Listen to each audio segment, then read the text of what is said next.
ജോലിയിൽ നിന്ന് പിരിച്ചുവിട്ടതിന്റെ വൈരാഗ്യത്തിൽ ജീവനക്കാരൻ ഓയിൽ കമ്പനിക്ക് തീയിട്ടു. തൃശൂർ മുണ്ടൂരിലാണ് സംഭവം. പെരിങ്ങോട്ടുകര സ്വദേശി ടിറ്റോ തോമസ് പോലീസിൽ കീഴടങ്ങി. ഗൾഫ് പെട്രോ കെമിക്കൽസിലെ ഡ്രൈവറായിരുന്നു ഇയാൾ. അഖിൽ കൂടുതൽ വിവരങ്ങളുമായി. അഖിൽ, എന്താണ് ഉണ്ടായത്?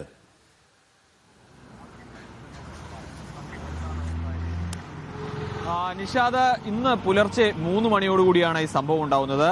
ഫെബ്രുവരി ആദ്യ വാരം തന്നെ ഈ പ്രതിയായിട്ടുള്ള ടിറ്റോ തോമസിനെ ഈ കമ്പനിയിൽ നിന്നും പിരിച്ചുവിട്ടിരുന്നു. ഇയാൾ അവിടെ 1.5 വർഷത്തിലധികമായി ഡ്രൈവറായി ജോലി ചെയ്യുകയായിരുന്നു. അതിനിടയിൽ ഇയാളോട് അതായത് ഈ ഓയിൽ പാത്രങ്ങളുടെയൊക്കെ കണക്കുകൾ എടുക്കാൻ വേണ്ടി പറഞ്ഞിരുന്നു. അത് ചെയ്യാൻ കഴിയില്ല എന്ന് പറഞ്ഞ് അതിൽ നിന്ന് കഴിയില്ല എന്ന് പറഞ്ഞതോടുകൂടിയാണ് ഇയാളെ ജോലിയിൽ നിന്നും പിരിച്ചുവിടുന്നത്. അതിനുശേഷം ഇയാൾ ഈ മുതലാളിയുമായി കണ്ടതിന് ശേഷം ഈ മാർച്ച് 1-ാം തീയതി മുതൽ തിരികെ വരാൻ നിർദ്ദേശിക്കുകയും ചെയ്തു. പക്ഷേ 1-ാം തീയതി ഒന്നും ഇയാൾ എത്തിയില്ല എന്നുള്ളതാണ്.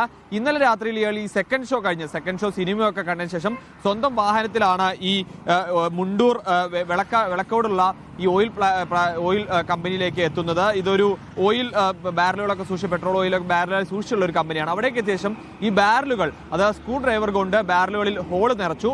ഹോൾ ഇട്ടതിന് ശേഷം അത് ലൈറ്റർ ഉപയോഗിച്ച് കത്തിച്ചാണ് ഈ തീപിടുത്തം ഉണ്ടാക്കിയിരിക്കുന്നത്. ഈ കമ്പനി പൂർണ്ണമായും കത്തി നശിച്ചിട്ടുണ്ട്. ഏകദേശം 3 കോടിയിലധികം രൂപയുടെ നാശനഷ്ടമാണ് പോലീസ് കണക്കാക്കുന്നത്. ഈ വിവരങ്ങളൊക്കെ തന്നെ അതായത് പേരാമംഗലം പോലീസ് സ്റ്റേഷനിലാണ് പ്രതി കീഴടങ്ങുന്നത്. ഇയാൾ പെരിങ്ങോട്ടുകര സ്വദേശിയാണെങ്കിലും തൃശ്ശൂർ ഇളവള്ളിയിൽ വാടകയ്ക്ക് താമസിച്ച് വരികയാണ് ഇയാൾ ചെയ്യുന്നത്. ഇയാൾ വിവാഹമൊന്നും കഴിച്ചിട്ടില്ല എന്നാണ് നമുക്ക് ലഭ്യമായിട്ടുള്ള വിവരം എന്ന് പറയുന്നത്. ഈ ജോലിയിൽ നിന്നും പിരിച്ചുവിട്ടതിന്റെ വൈരാഗ്യമാണ് ഈ ഇത്തരത്തിലുള്ള ഒരു കാര്യം ചെയ്യാനുള്ള കാര്യം എന്ന് പറയുന്നു. രാത്രിയാണ് തെരഞ്ഞെടുത്തത്, അതുകൊണ്ട് തന്നെ മറ്റാളുകളൊന്നും ഉണ്ടായിരുന്നില്ല, ആളപായമോ മറ്റു കാര്യങ്ങളും ഉണ്ടായില്ല. പക്ഷേ വലിയൊരു ദുരന്തത്തിലേക്ക്, അതായത് ഫയർഫോഴ്സിന്റെ ഒക്കെ കൃത്യമായ ഒരു ഇടപെടൽ ഉണ്ടായിട്ടില്ലെങ്കിൽ വലിയ ദുരന്തത്തിലേക്ക് പോകും. നമുക്കറിയാം, ബാരലുകളിൽ ഓയിലുകൾ ഉണ്ടായിരുന്നു. ഇത് പൊട്ടിത്തെറിക്കുന്ന ഒരു സ്ഥിതി പോലും ഉണ്ടായിരുന്നു എന്നുള്ളതാണ്. അപ്പോൾ തൊട്ടടുത്തുള്ള റബ്ബർ തോട്ടത്തിലേക്ക് അടക്കം ഈ തീ പടരുകയും ചെയ്തിരുന്നു. പക്ഷെ അതൊക്കെ കൃത്യമായി നിയന്ത്രിക്കാൻ കഴിയും. മറ്റ് അപകടങ്ങളിലേക്ക് പോകാതെ കൃത്യമായ ഫയർഫോഴ്സിന്റെ ഇടപെടൽ ഉണ്ടായിരുന്നു എന്നുള്ളതാണ് നമുക്ക് അറിയാൻ സാധിക്കുന്നത്. എന്തായാലും പ്രതി പോലീസിൽ കീഴടങ്ങിയിട്ടുണ്ട്. മെഡിക്കൽ കോളേജിൽ പോലീസിലേക്ക് പെരാമംഗലം പോലീസ് കൈമാറുകയും ചെയ്തിട്ടുണ്ട്.